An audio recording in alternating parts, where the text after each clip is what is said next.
বিসমিল্লাহির রহমানির রহিম। আসসালামু আলাইকুম। কেমন আছেন সবাই? আশা করছি সবাই ভালো আছেন, আমিও ভালো আছি। আজকে আমি আপনাদেরকে তৈরি করে দেখাবো ফুচকা। ফুচকা তৈরি করতে আমার প্রথমে যা লাগবে সেটা হচ্ছে এটা কাবলি ছোলা। কাবলি ডাবলি, কেউ বলে কাবলি, কেউ বলে ডাবলি। এটাকে 6-7 ঘন্টা ভিজিয়ে রাখবো। ভিজিয়ে রাখার পরে এরকম হবে, ফুলে যখন এটা এরকম হবে তখন আমি এটাকে চুলায় বসাবো। এই তো আমি এখন এটাকে চুলায় বসিয়ে দিয়েছি। চুলায় এভাবে 6-7 ঘন্টা সিদ্ধ হবে। সিদ্ধ হওয়া পর্যন্ত আমি এভাবে চুলায় বসিয়ে কতক্ষণ ঢেকে রাখবো। পরে সিদ্ধ হলে আমি আবার ফিরে আসছি। আমি দেখিয়েছিলাম চুলায় ডাবলিটা সিদ্ধ দিয়েছিলাম, সিদ্ধ করে একটু লবণ দিয়ে সিদ্ধ করে নিয়ে এসেছি। ফুচকা ভেজে নিয়ে আসছি। এখানে আছে এখানে এটা হচ্ছে ডিম, এটা হচ্ছে আলু, গ্রেট করা আলু।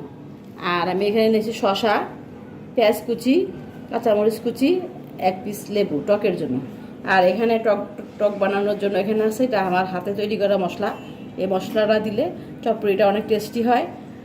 এখানে হচ্ছে গুঁড়া দুধ, এখানে হচ্ছে চিনি, এখানে হচ্ছে লবণ এবং এটা হচ্ছে বিট লবণ। যেহেতু আমি বুটটা সিদ্ধ করার সময় লবণ দিয়েছিলাম তাই আমি লবণটা কম দিলাম। আগে আমি টকটা তৈরি করব। এখানে আমি তেঁতুল ভিজিয়ে তেঁতুলটাকে পরিষ্কার করে ছেঁকে নিয়েছি। এখন এখানে আমি একে একে সব মশলা দিচ্ছি। এখানে আমি দিয়ে দিচ্ছি বিট লবণ, চিনি এবং গুঁড়া দুধ। গুঁড়া দুধটা দিলে টকটা অনেক টেস্টি হয়।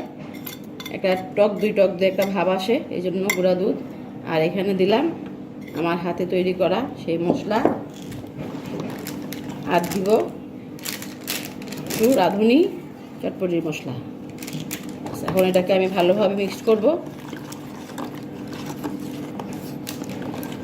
মিক্স করে এখন আমি লেবুটা দিয়ে দিব। লেবু কেটে রেখেছিলাম সেই লেবুটা দিয়ে দিচ্ছি। টকটাতে লেবুর স্মেলটা পাওয়া যাবে। শেষ। তো আমার টকটা এখন রেডি। ভালো করে মিক্স করে টক প্রস্তুত। এখন আমি বাকি ফুচকার উঠে যাচ্ছি। এটা সিদ্ধ করে নেওয়া ডালটা দেখেন একদম গলে গেছে, সিদ্ধ হয়ে গেছে ভালোভাবে। এখন আমি এখানে দিচ্ছি গ্রেট করা রাখা আলু। এখানে আমি 3টা আলু গ্রেট করে রেখেছিলাম। আলু, অল্প কিছু ডিম, বাকিটা আমি রেখে দিচ্ছি সাজানোর জন্য। আর দিব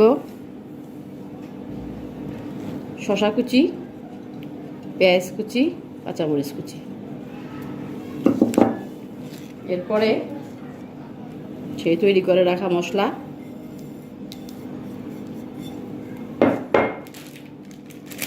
রাঁধুনি মশলা, রাঁধুনি চটপটির মশলা দিলাম একটু। এখন আমি এটাকে ভালোভাবে মিক্সড করছি।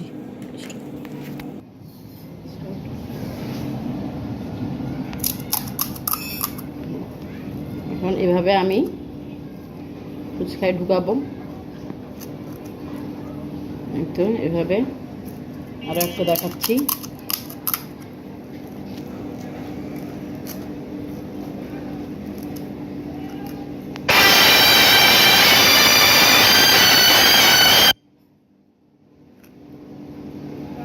এভাবে ঢুকিয়ে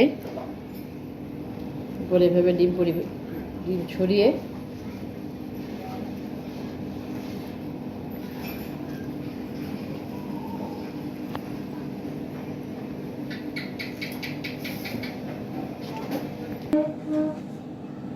এই তো হয়ে গেল আমার ফুচকা রেডি। এই যে টক, এভাবে টক বানিয়ে খাবেন, অনেক মজা লাগে। এভাবে টকটা খেলে অনেক ভালো লাগে। দুধটা দিলে দেখেন একটা টক দই একটা আসছে টেক্সচার, টক দইয়ের মতো। এভাবে বাস রেডি হয়ে গেল। এই যে এখানে টক পুড়ে এখানে দিয়ে দিলাম। এই তো হয়ে গেল আমার ফুচকা রেডি।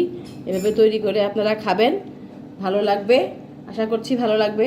ভালো লাগলে আমাকে ফলো দিবেন, লাইক শেয়ার দিবেন, আমার পাশে থাকবেন। আল্লাহ হাফেজ।